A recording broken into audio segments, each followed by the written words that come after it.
You are now listening to Tired and Triggered podcast, produced by Guerrero Film Company.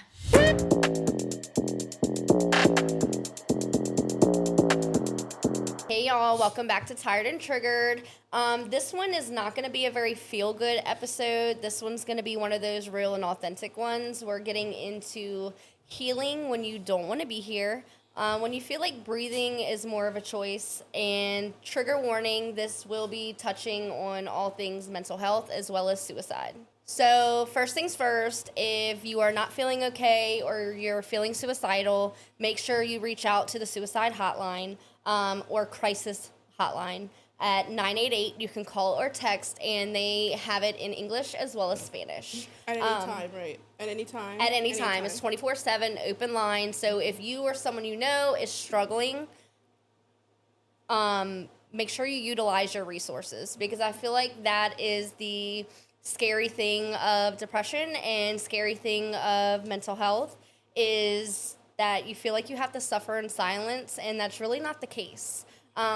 Definitely check on your strong friends, because it's always the happiest people, and always, you know, the people who you wouldn't know are really struggling, or you just never know. Yeah. Just being 2025, I feel like a lot of people hide it better than they used to. You know, they have a lot more resources. I know maybe it's for the bad of you know, people that struggle with it. I know I personally suffer with anxiety and depression, and I feel like I like hiding it instead of putting it on people, which is never really a good option, because it kind of all boils up and then you blow up on anybody or everybody. You know, it's not something that you want to do. It's like the snowball effect. It just kind of like just builds as it goes, and then you just combust, right? Yeah. But I mean, I do truly feel like it's hard though, like, because, you know, especially as moms, we have to show up. Like, we don't have time to sulk in our feelings. Like, we don't have time to,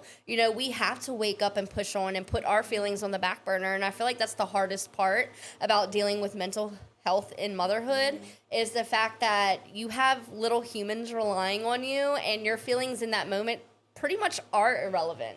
Like, you have to swallow your pride and move on. And I feel like it causes a lot of, you know, in-depth issues that could have been resolved if we had the resources, like reaching out for help, or telling, you know, somebody, like, I need a break. I need somebody to help me with my kids for a minute. Like, I just need to, like, asking for help does not make you a bad mom. It actually makes you a better mom. And that was a hard... It feels like you're bugging people. Yeah. But please do it. And like she said, it's hard as a mom. You don't have a pause button to let me feel, let me wallow, let me have a bedrotten day. Like, we don't get that. Like, we have to get up and go and move and take and pick them up and drop them off and do the parties and do because you don't want them to feel like what you feel. You don't want to portray it onto them. You don't want them to feel like, you know, we can't do it because my mom's feeling sick, or we can't do it because my mom's having a bad day. It should never, in my opinion, you should never let it get that far. Like, you always have those little 2 eyes, 4 eyes, 6 eyes looking up at you, and, you know, you want to do your best. And if you need help, you need help, you know. It's okay to not be okay. Mm-hmm. Like, you're not broken. There's nothing wrong with you. You're literally human. You might just be more emotional than the next person, and that's totally okay.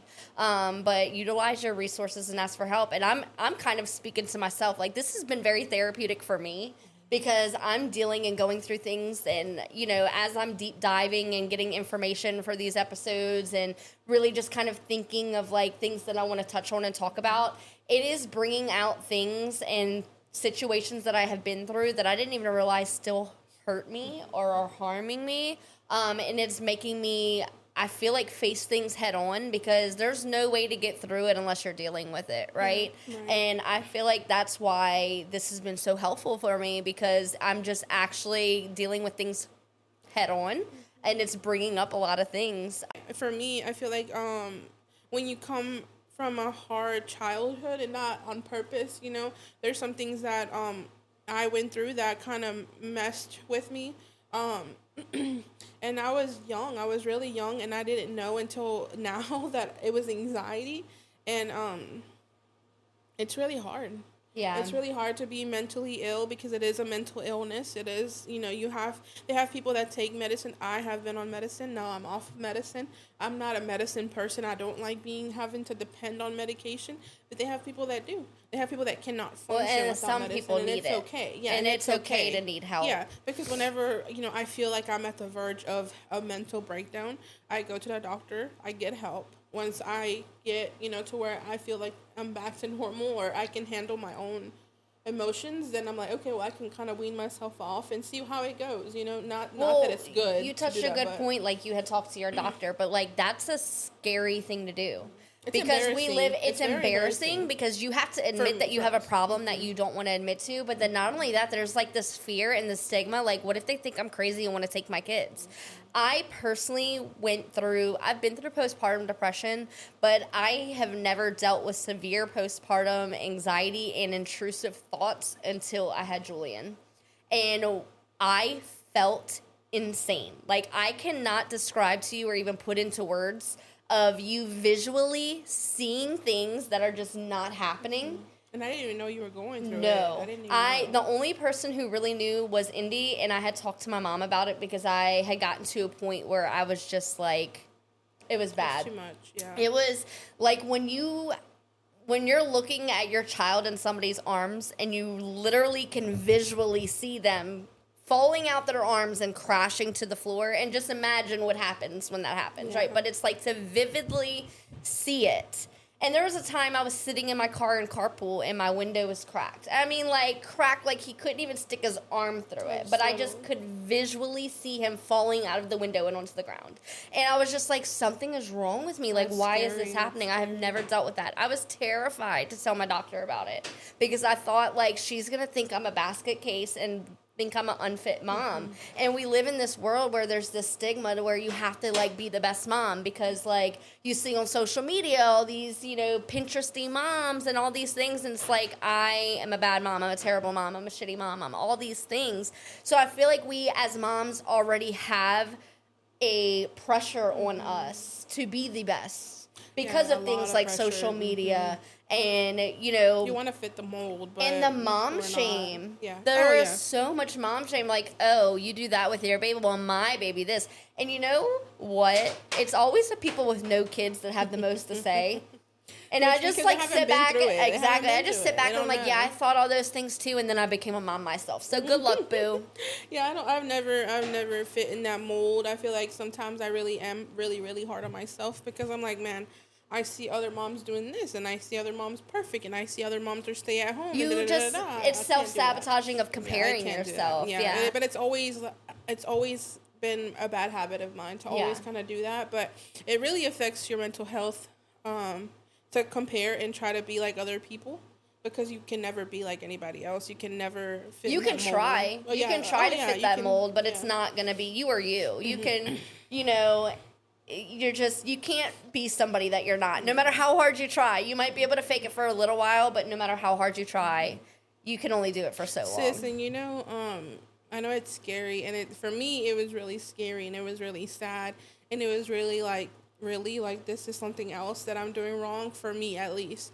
Mental health is hereditary. Like, you can pass it on to your kids, and it's scary. Like, it is very scary. That is something that I would never want. But it also goes to show about why it's so important to break generational trauma and generational things like that, because of the fact of, like, back in the day, mental health wasn't this big thing. Mental health has come a long way compared to where it used to be. Like, now it's like everybody knows somebody that has anxiety or depression or has had a mental health crisis or whatever. Like, it has come a very long way. But those things as a mom terrify me. Yeah, I feel like that's so sad. I feel so guilty for it. I feel guilty because I feel like, well, and you see, like, it's always the people whose parents had a drug problem, they end up having a drug problem, or maybe they had mental health crisis down the line. They didn't know it was mental health and they lost a parent to suicide, and then you got to worry about the children. And, and that's where it hits home for me, is because I have a son who lost his father to suicide. And those are things as a mom that terrify me, because these are conversations that I'm one day going to have with him. And these are, things that I have to make mental health a huge priority in our household. because I don't want him to deal with things that might be passed down the line. Yeah.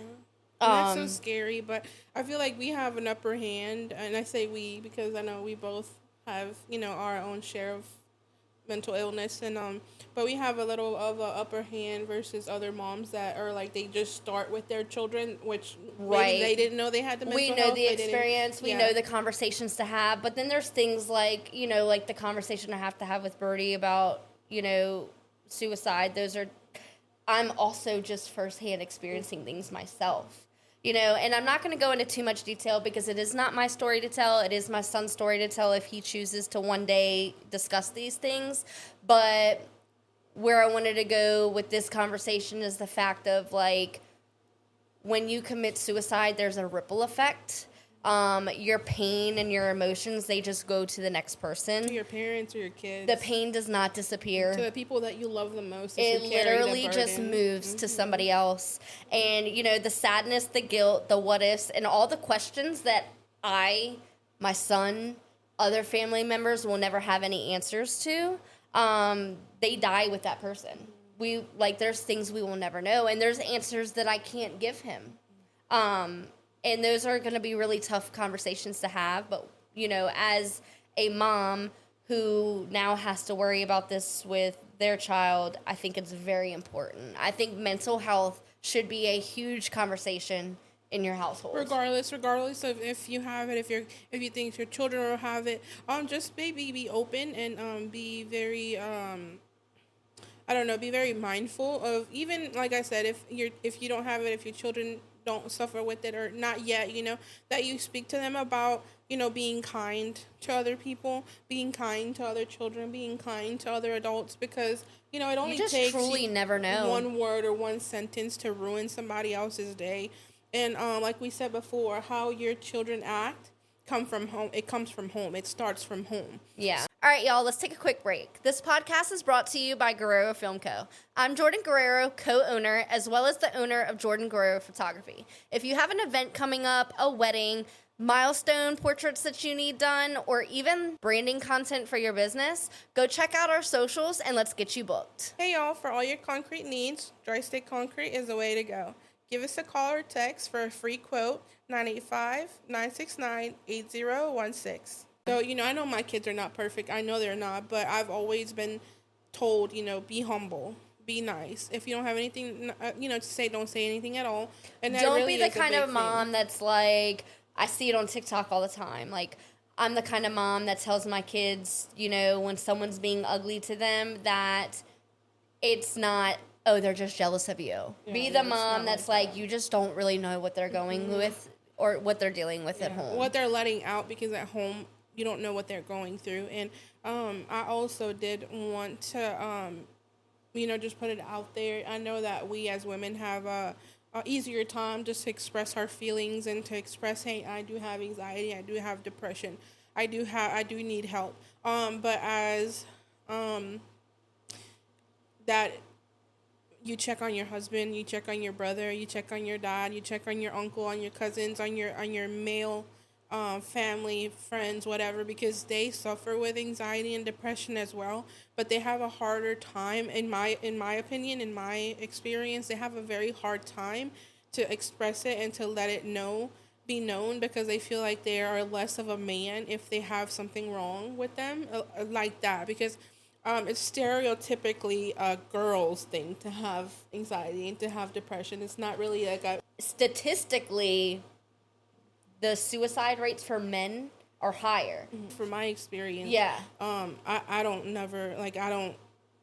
dad would never be the one that, if he did have something like that, he would be like, hey, I need help. Hey, I need to probably go to be seen by the doctor. Right. Or that my siblings, my two brothers would never be like, hey, No, I need help. It's like it's like pulling teeth to talk about emotions. Saying that he was having like the vivid thoughts like that, he would have never expressed that. Like, absolutely him not. Personally, he would never. Or it would have took him a very long time, and it would have been extremely hard for him to be like, "Hey, I need help. Hey, something is wrong. Hey, I think I need to go maybe get medication or do the things or whatever."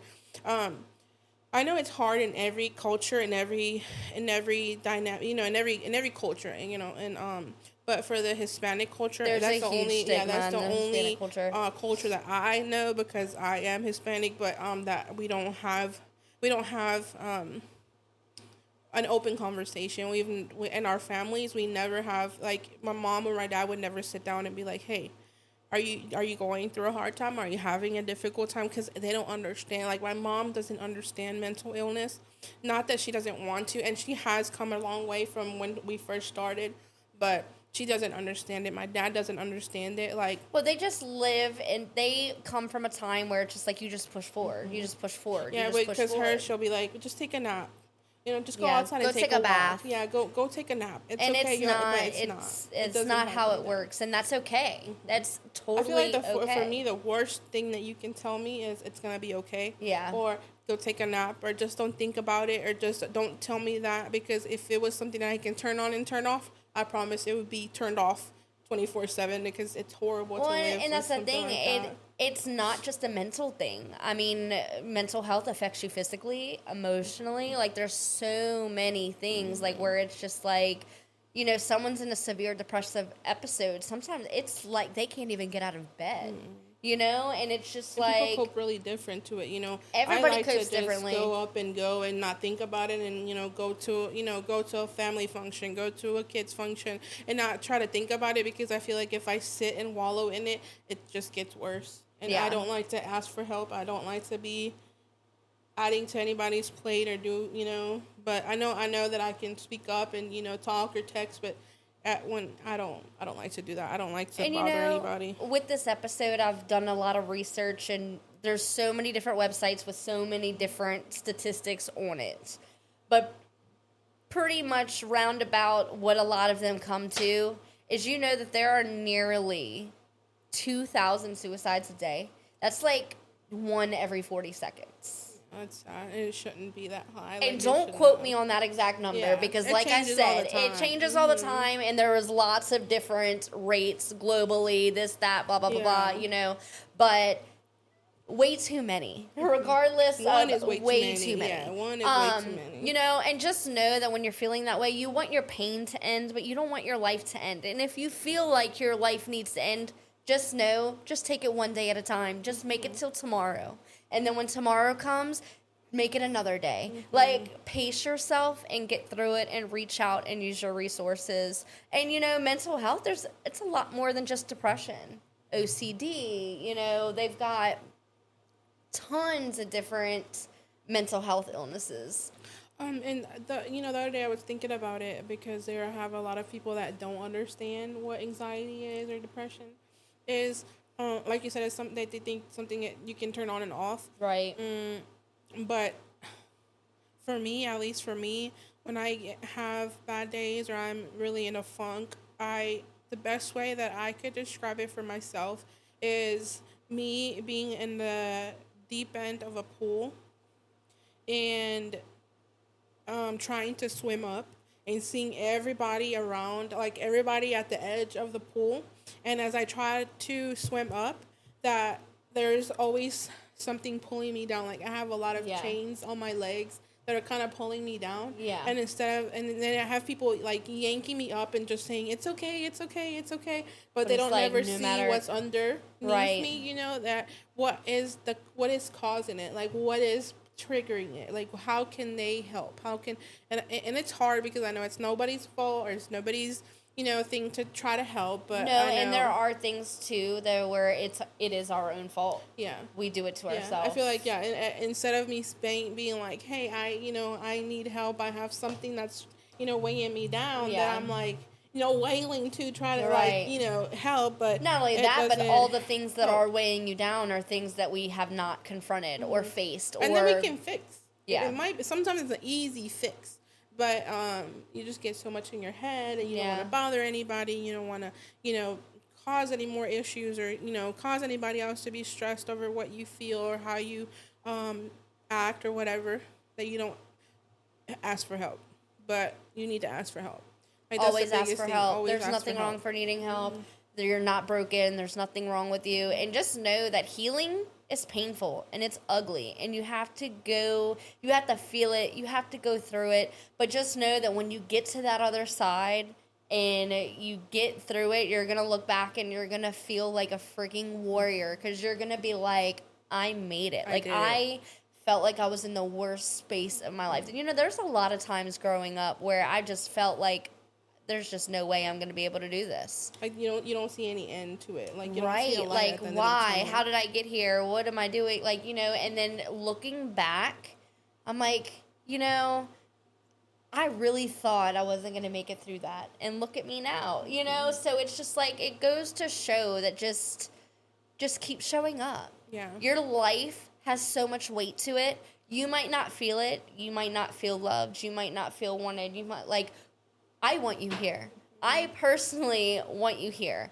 If you feel like you need someone to talk to, like, my DMs are always open. Call me. Like, you know, it's nothing to be ashamed of. If I can help anybody in any kind of way, just need to feel relevant or loved, like, that would make my day. Yeah. Because you truly just do not know. You mean something to somebody. You have impacted somebody's life in some kind of way.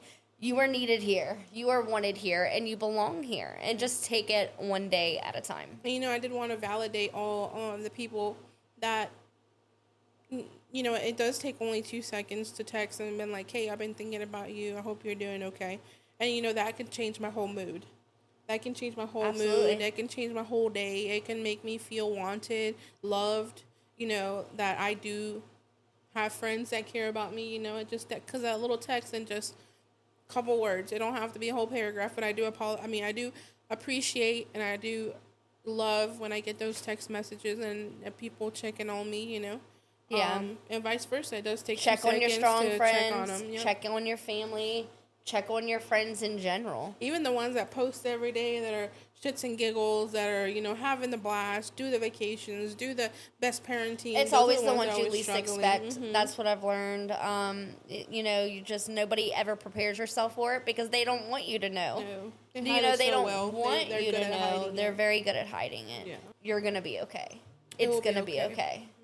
There always is a light at the end of the tunnel, even if Always. it's very even if it's very dim. long, Yeah. even if it feels like it's forever, even just showing up for another day is just... And like she said, take it day by day, and if that's too hard, you don't want to be here anymore, show up tomorrow. When tomorrow comes, show up another day. Yeah. And in the meantime, tell somebody you're struggling.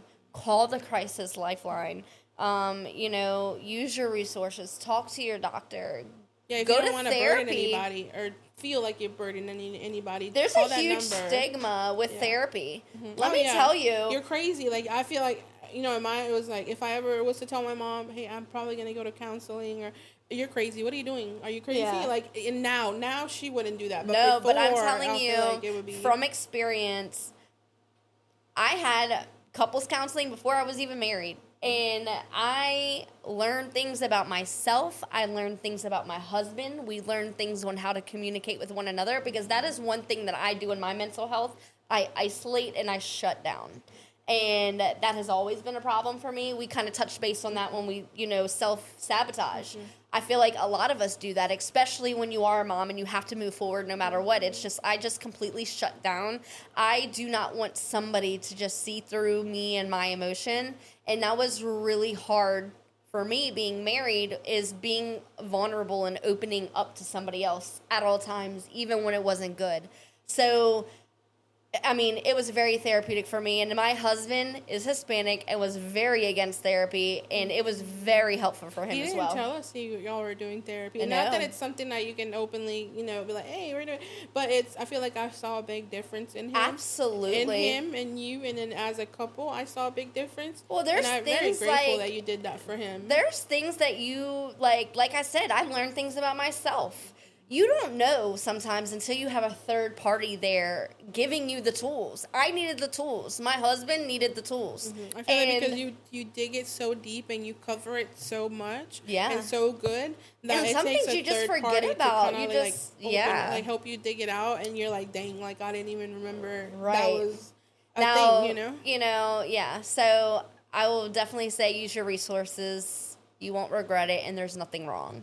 And our DMs are always open. My personal DMs are always open. You can always give me a call. Your life matters, and you're relevant, and you are wanted here. Very much so. So stay tuned next week. Our episode will be on being a woman in 2025. The goods, the bads, the uglies, all the things. Of uglies. Yeah.